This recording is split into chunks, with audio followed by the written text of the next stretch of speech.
వేటూరి ప్రభాకర శాస్త్రి గారు కొప్పరపు కోళ్ళకి వాళ్ళ ప్రతిభకి ప్రత్యక్ష సాక్షి. ఎన్నో పద్యాలు చెప్పారు కొప్పరపు కోళ్ళు ప్రతిమ చేస్తూ. మరో పద్యాన్ని చూద్దాం, అద్భుతంగా ఉంటుంది ఆ పద్యం కూడా. కొప్పరపు కోళ్ళను ఆవిష్కరిస్తుంది ఆ పద్యం.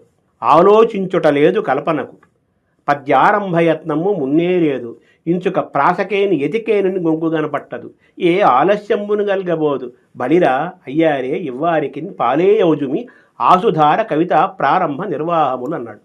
ఆలోచించుట లేదు కల్పనకు. ఒక పద్యాన్ని వర్ణించాలంటే అసలు ఆలోచించడమే ఉండదు. ఆలోచించట లేదు కల్పనకు, పద్యారంభయత్నము మున్నే లేదు. పద్యం ఎత్తుకోవటమే దానికోసం ప్రాక్టీసు ప్రిపరేషను ఏమీ లేదు. ఆలోచించట లేదు కల్పనకు, పద్యారంభయత్నము మున్నే లేదు, ఇంచుక ప్రాసకేని ఎతికేనని గొంకు కనపట్టదు.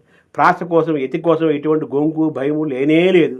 ఆలోచించట లేదు కల్పనకు, పద్యారంభయత్నము మున్నే లేదు, ఇంచుక ప్రాసకేని ఎతికేనని గొంకు కనపట్టదు, ఏ ఆలస్యమును కలగబోదు. ఆలస్యమే ఉండదు, అడగటమే తడుగు టక్కుని చెప్పేస్తారు.